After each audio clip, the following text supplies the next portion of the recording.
बिस्मिल्लाहिर्रहमानिर्रहीम अस्सलाम वालेकुम। हकीकत टीवी साइंस एंड हेल्थ में खुश आमदीद। सूरत हाल तेजी से बदल रही है इसराइल और लिबनान और ईरान के दरमियान।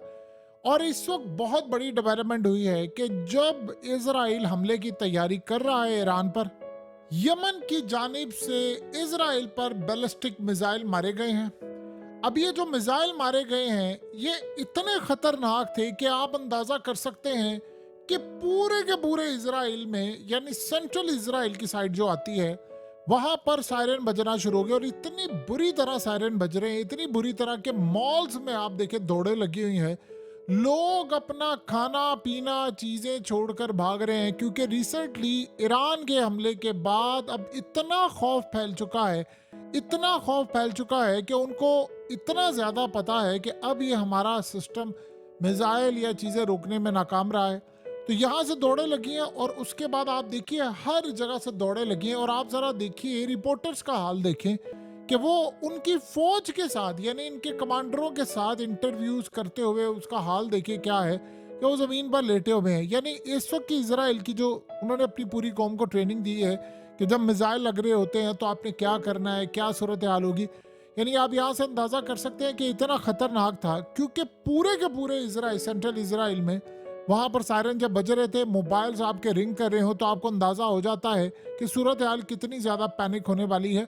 और ईरान के हमले के बाद की चीजें इतनी ज्यादा खराब हो गई हैं कि अब उनको डर और खौफ रहता है कि कुछ भी हो जाएगा। आप रिपोर्टर्स, एक नहीं, हर रिपोर्टर जो फील्ड के अंदर थे, उन्होंने महसूस किया है कि आज कुछ बड़ा खतरनाक होने वाला है। यमन की जानिब से सरफेस टू सरफेस मिसाइल मारा गया है, जिसने सेंट्रल इसराइल में जितने सायरन बजाए हैं उसका आप और हम अंदाजा भी नहीं लगा सकते।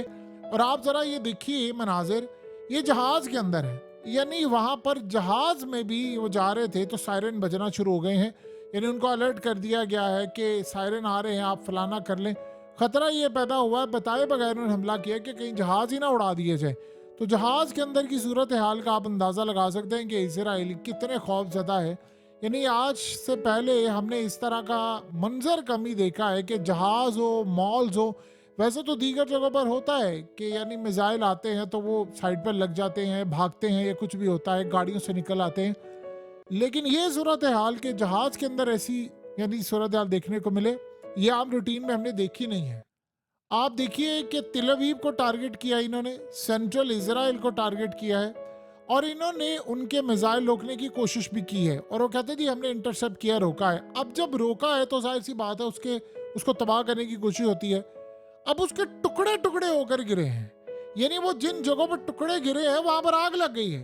और आप ये सोचें कि इस सारी सूरत हाल में जब ये सारे का सारा मामला हो रहा है, तो उधर ईरान की जानिब से ऑफिशियली अजीबोगरीब ऐलान किया गया है। उन्होंने मीडिया समेत हर जगह पर यह बता दिया है कि जिस शख्स को, यानी कुछ फोर्स का चीफ इस्माइल कानी, जो याद रहे कासिम सुलेमानी के बाद जिसको क़यादत दी गई थी, और वो इलीट फोर्स का यूनिट का यानी चीफ है। यानी आप ये समझ लीजिए कि ईरानी आर्मी चीफ से भी अगले लेवल का ये काम होता है। उसके बारे में आया था कि उसको इजराइल ने मार दिया है। और वो कहते हैं कि हमने मारा था, हाशिम सफीद्दीन के साथ मारा था, और हमने वहां पर जहां मारा, यहाँ पर ये बंदा मौजूद था, ये गया था और मुखबरी हुई थी और हमने इसको मार दिया। अब सोचें कि ईरान ने ये बात कही है, उन्होंने कहा थी वो बिल्कुल जिंदा है, सेफ एंड साउंड है। अब लोग जो पूछ रहे हैं कि उसकी वीडियो कब जारी करेंगे या क्या सूरत हाल होगी, तो हम इस वक्त इसराइल को देंगे सरप्राइज इसका। जैसे हमने मिसाइलों का सरप्राइज दिया है, वैसे इसराइल को सरप्राइज दिया जाएगा और उनको अंदाजा भी नहीं होगा हम क्या करेंगे। अब असल में पहली मर्तबा ऐसा हुआ है कि ईरान की जानिब से ऑफिशियली इस पर कोई बात की गई है। उनका आपको पता है कि मीडिया जब कोई बयान देना होता है गवर्नमेंट की जानिब से, जो गवर्नमेंट बयान देती है वही बयान उनकी जानिब से चलता है, अपने से वो कोई बात कर नहीं सकते।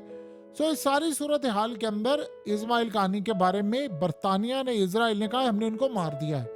और ये इतना बड़ा झटका होगा अगर ईरान का ये मामला सामने आया। तो उन्होंने कहा कि वो बिल्कुल जिंदा है, सेफ है और कोई मसला नहीं। देखिए इस वक्त दो चीज़ें समझनी है। हसन नसरुल्लाह के बारे में भी ये बात कही गई थी कि वो जिंदा है, लेकिन अगले दिन जाहिर सी बात है वो मारे गए।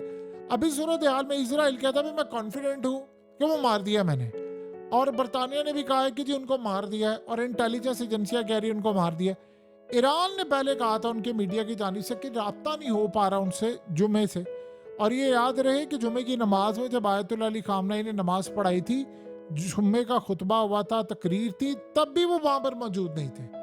तो इस सूरत हाल में सबने कहा कहां पर है। अब इसराइल ने कहा थी वो मारे गए, वो कह रही थी नहीं, जो जिंदा है। आपको सरप्राइज देंगे जैसे हमने सरप्राइज दिया था आप पर हमले का। अब ऐसा लग रहा है कि दो चीजें यहाँ क्लियर है। आपको पता है कि इसराइल ने सबसे पहले कहा था कि वो जख्मी हुए हैं, यानी उनको ले जाया गया जख्मी हुए हैं। बाद में इसराइल ने कहा नहीं, मारे गए हैं। और उन्होंने कहा हमारी जहां तक इतला था मारे गए हैं, यानी वो पहली दफा ऐसा था फुल कॉन्फिडेंट होकर नहीं। अब मामला ऐसा लगता है कि सामने आया है कि वो शायद जख्मी है या शदीद जख्मी है, और ईरान ने उनके पेरेंट्स अगर वो बच गए हैं तो तब करनी है जब उन्होंने मुकम्मल तौर पर सेहतियाब हो जाए और उनको वो सामने लेकर आएंगे। 2 महीने लग सकते हैं, हो सकता है 3 महीने लग जाए, कुछ भी हो सकता है। और इस सूरत हाल के अंदर जब वो इनको सामने लेकर आए तो वो आकर बहुत सारी जाहिर सी बात है वो बताएंगे कि क्या हुआ, हमला किस तरह ये कर रहे हैं, कौन सा मुखबिर हो सकता है, क्या सूरत हाल हो सकती है। अगर ये काम हो गया कि वो बच गए तो ये इजराइल के लिए बहुत बड़ा झटका होगा, इतना बड़ा झटका होगा कि जिस शख्स को मारने के लिए उन्होंने अपनी आखिरी हद तक कोशिश की, उसको वो मार नहीं पाए और उसको ईरान बचा कर ले गए। ये तो अब इंतजार करना पड़ेगा कि क्या सरप्राइज देता है ईरान और क्या सूरत हाल सामने आती है। देखिए इस वक्त मामला ये है कि अजीबोगरीब सूरत हाल पैदा हो रही है कि पुतिन की मुलाकात होने जा रही है ईरान के प्रेसिडेंट के साथ। अब आप ये सोचें कि ये तब हो रहा है कि जब यमन से मिसाइल टारगेट किए जा रहे हैं तेल अवीव पर, सेंट्रल इजराइल पर, और उनकी एयरफोर्स इस वक्त मुकम्मल तौर पर हाई अलर्ट है। और आप ये सोचें कि ये तब हो रहा है कि जब वो कह रहे हैं कि हम ईरान के ऊपर हमला करने के लिए जा रहे हैं। आज 7 अक्टूबर, तो उसके बावजूद उनकी हालत काफ़ी हद तक ख़राब है। और ये तब हो रहा है जब अमरीका उनको वार्न कर रहा है कि आप हमला ना करें, वरना वो आप पर हमला करेंगे तो रेडियो एक्टिविटी और बहुत सारी चीज़ों के ज़रिए आपके कई हज़ारों लोगों की जान खतरे में आ जाएगी। तो आप इस सारी सूरत हाल के अंदर अपने आप को बचाने की कोशिश करें। देखिए इस वक्त सबसे बड़ा मसला ये है कि हिजबुल्लाह की जानिब से भी आज हमले किए गए और वो बड़े शदीद और ख़तरनाक हमले थे। अब नेतन्याहू ने असल में मीटिंग जारी थी और उस मीटिंग के अंदर उसने काफ़ी सारी बातचीत की कि हम किस तरह कर रहे हैं, तैयारी क्या हो रहा है। लेकिन इस सारी सूरत हाल में अजीबोगरीब मामला ये सामने आया है कि ईरान ने वार्न किया है कि आप जिस हमले की तैयारी कर रहे हैं, हम उससे 10 गुना ज़्यादा बड़ा हमला ऑलरेडी प्रिपेयर कर चुके हैं और हमें पता है अब आपको इस दफ़ा कहाँ पर हिट करना है, क्या सूरत हाल होगी। और गालिबन इस दफ़ा जो प्लान बना है ईरान का, वो एग्जैक्टली इसी तरह बना है कि ये अभी तो आपको नज़र आ रहा है कि लोग भाग रहे हैं।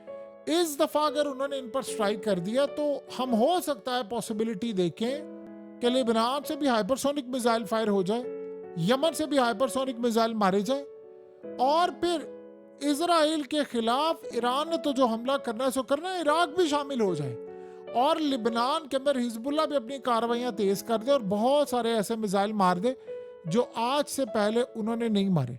सो ऐसा लग रहा है कि अब ईरान ने फैसला कर लिया है कि इन्होंने इजराइल के खिलाफ अब जो इकदाम करने हैं वो इतने तबाहकुन होंगे कि इजराइल को वो कह रहे हैं कि हम पत्थरों के दौर में पहुंचा देंगे।